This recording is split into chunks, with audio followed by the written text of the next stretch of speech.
I'm Steve with the Z, and today we're going to talk about the 400Z, or the new Nissan Z that gets released here in a couple of weeks. I've got some exclusive news you don't want to miss.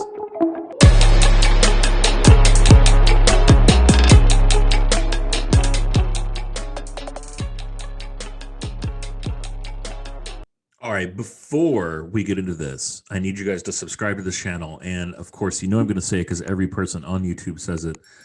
Hit the like button, please, and ring the bell or click the bell so you get some updates. Just to get started on this channel, we're going to talk a lot about the 400Z over the next coming months and years, as I am a longtime Z enthusiast, a longtime Z owner. I started with the 300ZX twin turbo back when I was a young strapping chap, and back in the late 90s, and have come up through the Z community ever since. I'm actually a young guy in the crowd. There's folks who started with 240s, 260s, and 280s that predate me in the Z community. So I want to tap into some of their wisdom too as we go along. So this channel is going to focus on 400Z content, Z32 content, 370 content as well, and just general car enthusiast content. You'll see my point of view build video about my car. Please check that out. I'll put a link to that down below here. So let's get into it. There were some leak photos a couple of weeks ago on 400zclub.com. There were spy shots where you could actually see the car in full camouflage. So I want to start here, and then we're going to go talk about the Proto here in a second. But if you look at this car, you will clearly see that they have tried to disguise the front grille with a strip over it. If you zoom in closer, which we'll do here, you can clearly see that that's just that's fake. It's not going to make it to the car production. So the car that you saw come off the truck, the silver car, which I'll put up here, this looks to be the production ready car. And here's the deal: that car had to be on a boat from Japan a month before it showed up on port. So the fact that it's showing up that complete is pretty remarkable. When I break the news here in a little bit, so stay tuned to the end of the video, I'm going to give you an exclusive update that I have about the car's release.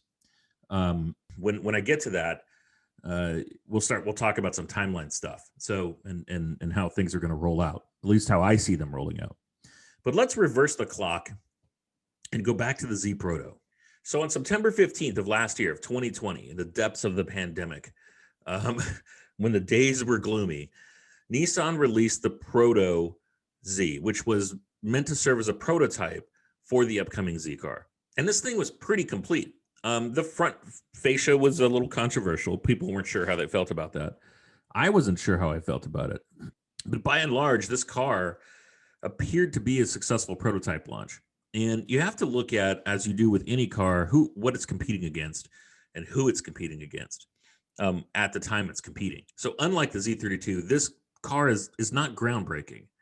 It's not going to flip the auto industry on its ear from a looks perspective. What it might do is change the dynamic of how much you can get for your dollar, horsepower wise and performance wise. So it might change that paradigm, but it's certainly not going to win any awards in the looks department from the perspective of this car is not going to change the way cars look moving forward. The design it's retro, it's clean, and it's classic, and it flies in the face of the Toyota Zupra that was just released. So with the Zupra being a BMW, essentially, all of its running gear to its engine management, the whole 9 yards. The Z is built on its own platform, and it looks to be based off the 370. Now, that's more than a rumor mill. I mean, that's pretty much all been confirmed by Nissan, that it is a basic underpinnings of the 370. The Zupra has the underpinnings of a BMW Z4.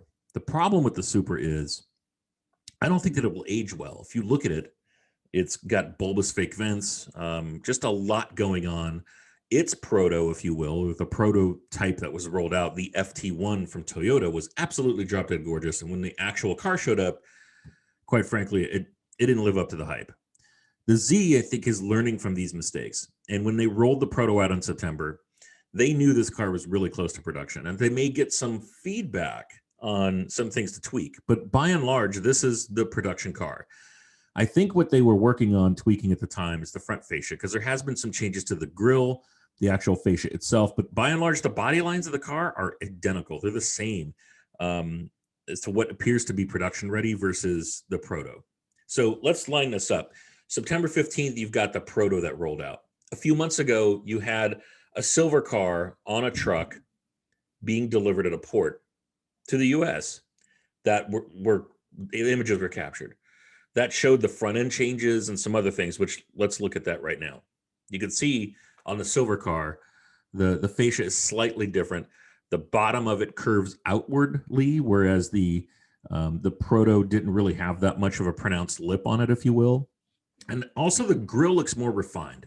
It's got those oval to rectangular shapes that mimic the rear taillights. In the front, you can see the radar sensor section, and then above that are those shapes. That actually seems to break up the grille a little bit, and it needed it. It didn't need a complete overhaul. Some people were like, this is way too square. No, I think it grows on you. And having looked at it now for several months, it has grown on me for sure. And if you spend some time around the 370, like actually really look at the 370 in person, not on the screen, you'll start to pick up how this car, the Proto or the New Z, could really look. Because it's built on this, it's going to be proportionally the same. It's the same chassis. We are getting a different engine, which we'll get into in a minute. So we're not going VQ, thank God. But looks-wise, it's not going to be a huge departure, and it doesn't need to be. The 370 really is gorgeous. The thing about the 370 that's aged is not the looks, especially with the latest kind of generation, if you will. Especially if you look at the Nismo, it hasn't aged, and if it has aged, it's aged very well. What's aged on the car is the interior, the electronics or lack thereof. The motor's a little brash, and quite frankly, that's aged. So the other thing about the Proto is they rolled it out in this pearlescent yellow, which I understand in person is amazing. On camera, on video, it just doesn't do any justice to it at all. And it kind of subdues the lines of the car a little bit. And I think that was done on purpose because remember, they still have to do an actual product launch of this car. So with that, there's one angle of the Proto, which I'll show right now, which I think if you're standing in front of it at that front 3/4 view, that's really going to be the look that you see of the car, because there's a lot of other shots on the road, right? You see pictures like this where it's driving on the street. That's not how you look at a car. You look at it, you look down on it. And this image here actually looks down on it. So I think people will be surprised how pleasant looking this car is. It's a departure from the Supra. It doesn't look like a Supra ripoff. In fact, it has nothing to do with that design at all. There is no cues of any of that. When the FT1 came out from Supra, they were just off their F1 program, and the front of that car kind of tried to mimic the F1 cars at the time, and it just didn't pull it off. This car is really kind of a throwback design to the 240Z without being a throwback design. I don't actually look at this and go, oh, they're trying to do a 240Z. I look at this and say, this is a complete overhaul of the 370, and I'm okay with that.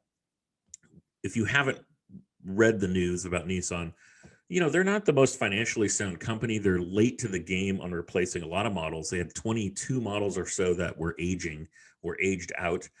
They've been slowly retooling their lineup from the Pathfinder to the Rogue, and the Proto and the Proto right now it's going to be their Halo sports car, if you will. I mean, I know the GTR is there, but it's ending production next year. There's no real concrete news of an R36, so this is what you're looking at. The other thing to keep in mind too is that the world is going full electric. I doubt this chassis is set up to handle electrification. There would have to be too many space.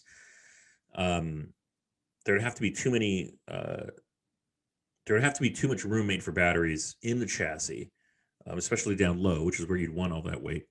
That this 370 chassis is not going to be able to accommodate. There'd have to be too many chassis accommodations for electrification, and I don't think that that's happening in this car. What I think this is meant to be is the last great twin turbo Z car put out by Nissan. It's going to be the last great Japanese tuner car. That's what I predict. So that swings us into the engine. So Nissan is debuting the car on August 17th, and we'll learn all about the motor at that time. But it's been all but confirmed what the engine choices are going to be. We think it's going to make around 400 horse. It's a twin turbocharged V6 with a 6-speed manual or a 9-speed automatic.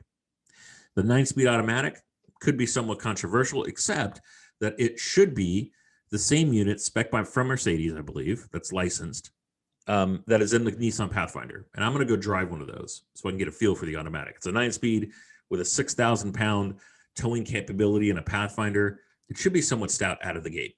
So direct injected, twin turbocharged. We don't know what turbos are on this. At least I don't yet. They appear to be Garrett units. You can correct me if I'm wrong. And I've got a dyno sheet I'm going to put up here. And the dyno chart, the red line is torque and horsepower bone stock out of this motor. And you can see that this makes about 375 to the tire horsepower, but more importantly, almost 400 foot-pounds of torque. And look at where it starts making the torque. It makes almost peak torque at 2,500 RPMs. That is absolutely astounding. And really, having driven this motor, or a car with this motor in it, it is absolutely snappy. It's going to be a lot of fun. This appears to be a red sport with some bolt-on mods, like a downpipe, cats, delete, intake, light bolt-on mods, and a tune. And you can see that they got about 30 horse out of it, and they got literally 60 foot-pounds of torque, which is massive. This car, as it sits, this Q60, even stock, I think would take out a Supra. I think modified, I think this thing's going to be an absolute party. Dollar per horsepower is going to be very, very strong. We don't know pricing yet, but we think it'll top out at about $45,000, which is $9,000 to $10,000 less than the Supra. It looks like the base model is going to start at the equivalent of what the four-cylinder Supra is, which I think will be huge. And let's make no mistake about it. The Supra is its main competition. Like, that's the competitor in the market. It's above the FRS and the BRZ. It doesn't compete with four-door sedans like the WRX that's also coming out. That's not this car. It's an enthusiast driver's car. It could compete performance-wise with the Porsche Cayman, but certainly not on price. The Porsche Cayman is going to be $65,000, $70,000. Performance-wise, we will see what this car will be able to put down. Can it put the power down is the question. All right, so everybody wants to know when we're going to see more and when we're going to know more. And that date by Nissan is clearly August 17th. However, here's some exclusive breaking news for you. If you're interested in seeing more of this car, you will get what you want very soon. August 13th, there is an event scheduled down in Nashville, which is where Nissan's corporate headquarters are, for the GMs, general managers, and general sales managers at Nissan dealerships. They're going to get a chance to drive these cars. And if you think there's not going to be a couple of cell phone pictures that leak, you're crazy. Not only that, as this information gets out there, I'm hoping some photographers get down there and can shoot this car in the wild. But here's where you're also going to see cars coming off the port, because we know that the silver car was production ready. It looks like a test mule. There's several test mules running around doing heat